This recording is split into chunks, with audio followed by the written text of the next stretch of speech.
നിങ്ങൾ നമ്മളുടെ വീട്ടിലെ മത്തൻ ഉണ്ടായത് നോക്കൂ. അതുമ്പോൾ ചെറിയ മത്തൻ്റെ പൂവലുണ്ടാക്കിയിട്ടുണ്ട്. നിറയെ മത്തൻ പടർന്നുണ്ട്. ഇതുമ്പോൾ നിറയെ മത്തങ്ങ ഉണ്ടാവുമെന്ന് വിചാരിക്കുന്നു. ഇവിടെയൊക്കെ കണ്ടുവോ അതിൻ്റെ പൂവലുണ്ടായിട്ടുണ്ട് കേട്ടോ. ഇത് ഉണ്ടാക്കിയിട്ട് ഇത് നമുക്ക് വലുതായതിനെ കാണാം.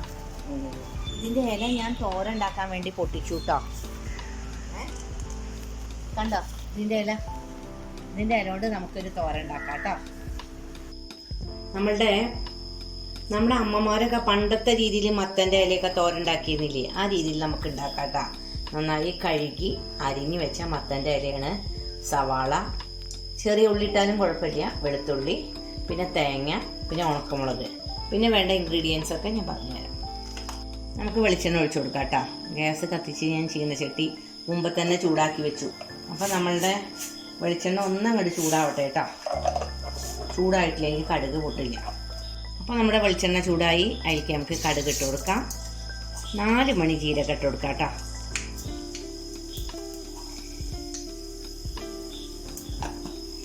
എനിക്ക് ഭയങ്കര ഇഷ്ടമാണ് ജീരകം. പക്ഷേ ഈ തോരനിലൊക്കെ ജീരകം ഇട്ടാൽ നല്ല ടേസ്റ്റ് വേണം കേട്ടോ. ഉണക്കമുളക് ഇട്ട് കൊടുക്കാം, ഒന്ന് പൊട്ടട്ടെ. ഈ കരിവേപ്പിലയും വെളുത്തുള്ളിയും ഇട്ട് കൊടുക്കാം.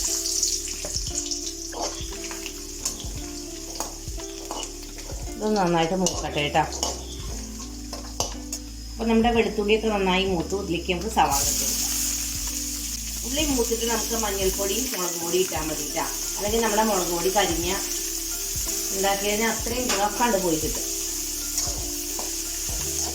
എനിക്ക് ഭയങ്കര ഇഷ്ടമായി മത്തൻ്റെ ഇലയൊക്കെ തോരൻ.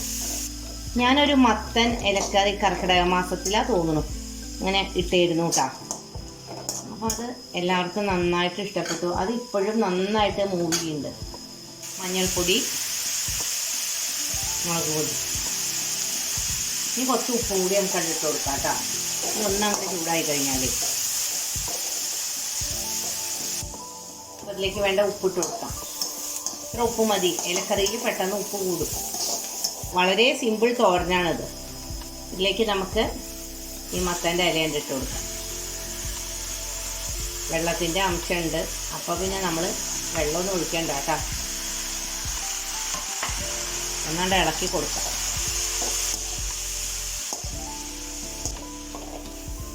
എല്ലാ ഭാഗത്തേക്കും അങ്ങോട്ട് ഒന്ന് മിക്സാക്കിയതിന് ശേഷം നമുക്ക് ഒന്നാണ്ട് ഫ്ലെയിം കുറച്ചിട്ട് അടച്ച് വയ്ക്കും. അപ്പോൾ അടച്ച് വെച്ചു.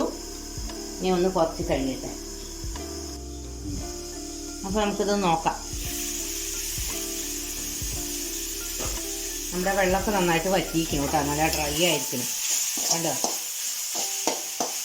ഇതിലേക്ക് നമുക്ക് തേങ്ങ ഇട്ട് കൊടുക്കാം.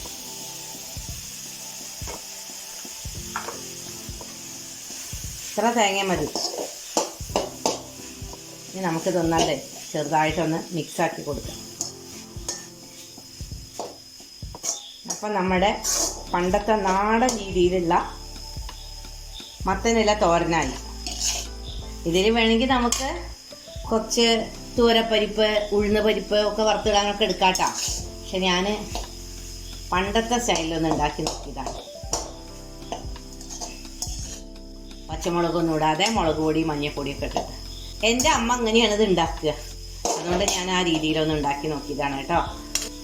നിങ്ങൾക്ക് എൻ്റെ വീഡിയോ ഇഷ്ടപ്പെട്ടു എന്ന് കരുതുന്നു. വളരെ സിമ്പിളായിട്ടുള്ളൊരു തോരനാണ്.